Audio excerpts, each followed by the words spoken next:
As the playoffs enter full force, the age of the running quarterback has taken over.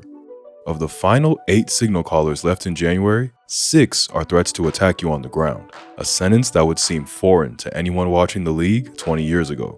The question is, have we reached a breaking point? Is mobility now a full-on requirement to play the position? 3 of the top 4 QBs in all-time playoff rushing yards are fighting for the AFC crown, while in the NFC are 2 of the league's most dynamic threats, a rookie phenom who's already won a playoff game, and an all-time short yardage back. Let's discuss what's changed, what caused this transition, and how the game might look moving forward. When we think of mobile QBs, we think running the ball. But it's only been the last 13 years where we've seen an acceptance of the quarterback being part of the attack. For years, quarterback runs were limited to sneaks and draws around the goal line, with even prototype runners like Mike Vick forced to do their damage in scramble mode. From a schematics perspective, running the QB adds +1 to the offense's count, adding an extra blocker who can lead the way. If they just handed this off, it would be 6-on-7. But by having the back be the lead blocker, they can now outnumber the defense, creating the space for Cam to rumble. With Cam Newton entering the league in 2011, the Panthers were the first to willingly attempt the option again in the NFL. And despite a 6-10 record, it was clear this was going to work. This design, again, helps add an extra number to the count, but instead of the back blocking, he'll be an option on the play. The QB will read a defender, and based on his action, will either hand it off to the back or keep it himself. The defender is forced to be wrong, blocked through indecision, adding an element of misdirection to the offense. The year after Cam showed it could work, a flurry of young QBs and teams implemented various option plays, with the zone read being the league's next big thing. Initially, everyone thought this zone read play, where the QB reads the backside end, keeping it if he plays the running back, was just a gimmick, much like the Wildcat a few years earlier. But plays like these are now as mainstream as any other design in the NFL. The early 2010s saw a very zone-centric based running game, but to deal with modern run fits, gap schemes have come back into fashion. We're now seeing all sorts of power and midline reads in the NFL this year, something that was exclusively a part of the college game up until the last few seasons. One design I love is QB counter read, otherwise known as BASH. The back will work away from the play, with the QB reading the backside end. If he stays up to contain the back, the QB follows his pullers on the counter action. If he crashes down, it's handed off and the ball's wide at speed. Everyone who runs their QB has some clever variant of it, and it shows just how far the game has come, that it's now viable to run your QB inside the tackles. Nowhere has this change been seen greater than in the red zone, where the threat of the extra legs brings obvious trouble for defenses. Red zone, and especially goal line defense, is about game planning to work out what's coming, and then having your players sell out for the run or pass as expected. But when the QB adds themselves to the run game, you're a man short with no space to give up, and defenses fared no better with the pass, dropping back to blanket a new age receiver, only for quarterbacks to escape the pocket and jog it in for a tutty. And everyone's doing it. Rushing touchdowns scored by quarterbacks has more than doubled in the last decade, with 21 QBs accounting for multiple rushing scores in 2024. We also cannot ignore the growing use of the tush push. While the QB sneak has always been a part of the game way back to its origin, there's no doubt teams have evolved on it and pushed it into hyperdrive. We've covered this play many times, but no one has found a way to stop the level of muscle concentrated to push just a yard forward. Jalen Hurts and Josh Allen have both reached double-digit rushing touchdowns in consecutive seasons, and a large part of it is down to this play. How defenses align to stop the run is at the heart of their game plan, but it has a knock-on effect in what type of coverages they're likely to use. Feeling the added threat of a rushing QB, a defense is more likely to play a single high structure and commit the extra body to the box, limiting their disguise and roll ability. When your QB is a rushing threat, it also limits teams' ability to play man coverage against you. For if your defensive line can't squeeze the pocket and contain, an explosive play is imminent. This has caused a significant decline in two-man coverage, as it just leaves little protection against the skills of the modern signal caller. That doesn't mean teams haven't found a way to implement two high coverages though. with teams even trending towards it in recent years, trying to confuse QBs with clever match coverages. And this is why I think a mobile QB has become somewhat of a necessity. You're able to attack the space given up by these two high structures, taking off when the match coverage turns their back. With more athletic players in charge of distributing the ball, there's another, perhaps more devastating play to be had with the extension.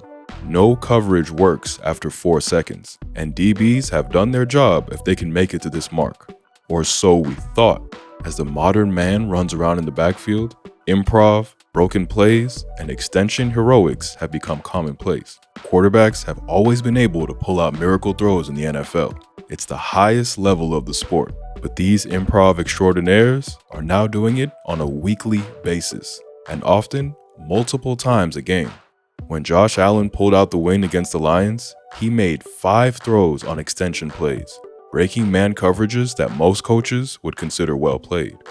Improv extension has also seen an increase in QBs throwing back across their body, a play seen as taboo since the birth of the forward pass. But I'm not so sure it is any longer, with teams actively looking to do this even on some design plays, and it attacks a gap that's very hard to cover. Traditionalists might see these plays as reckless, but with the power and arm angles these dudes can throw with, my opinion is flipped, and QBs who can do this elevate their attack. It doesn't mean this will always work, and there's plenty of times not to do it. What is this, Chargers? Fuck is y'all doing? But with how explosive a play these can generate, they are now a viable option. While a large amount of this can be attributed to players overcoming the stubbornness of entrenched thoughts and coaches, there are other reasons the mobile QB has finally taken hold. Football is a hard game to measure across eras, but the implementation of safety measures towards both receivers and quarterbacks changed the sport, and for the better.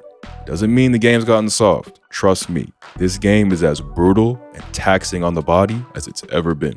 But the rules definitely facilitate a wider spaced game, with the QBs afforded a lot of protection, sometimes to an even comical extent.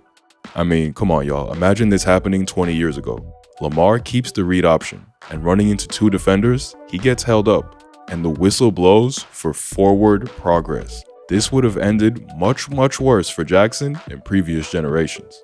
It's a self-fulfilling cycle too. As QBs are more protected on the run, their bodies stay fresher for the pass, allowing them to offer equal threats without any compromise. And thanks to them growing up mostly in spread systems, all these dudes can pass. High school feeds into college, college to the pros. And traditionally, guys who run came from option offenses that were very run heavy. But with the ever-growing operation that is spread offense, these quarterbacks not only run the ball, but get thousands more reps passing than previous mobile operators.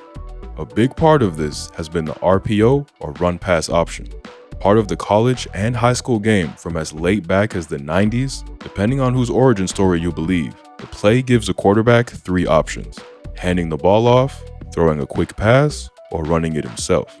This has helped QBs practice timing-based routes while always being an active threat in the run game. It took until the 2010s for the NFL to truly adopt this, but now it's a staple in many teams' playbooks. That doesn't mean there hasn't been any downsides. QBs from spread systems often have much less complicated playbooks and reads, taking time to adapt to the complexity of NFL coverages. And they can be uncomfortable playing under center, something required to open up a large portion of the play-action game. And we definitely see struggles in the Eagles' offense because of it. The spread game's prevalence at the lower levels has impacted the game just as much as the rule changes. It just often takes time for systems to filter upwards. The third and final reason is of course a societal one, both from a stubbornness perspective and a discriminatory one. Inherently linked to running the ball, black QBs were shunned for much of the NFL's existence, not given the chance to lead a team. This slowly started to change through the 80s and 90s, but they were only accepted if they could show they could do it as a traditional QB. The same stubbornness for change labeled quarterback runs and option plays as a gimmick, and it took until the 2010s for players with these skill sets to be respected and utilized correctly at the pro level. Today, it's seen as laughable that coaches would think this way, but it still exists.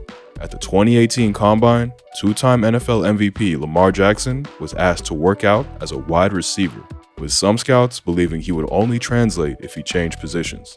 Lamar respectfully declined and made them boys look incredibly foolish.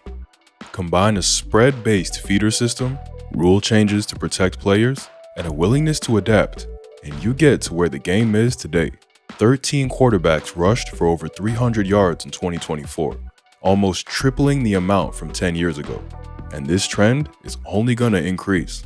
The added advantage of a mobile quarterback is not just evident by the playoff picture, but all across the film. There are very few quarterbacks who can win without movement anymore, nor are teams drafting static passers. As sports science and nutrition has gotten better, so has the base level of our athletes, meaning even guys who are seen as more traditional passers contain an element of athleticism not seen in previous generations.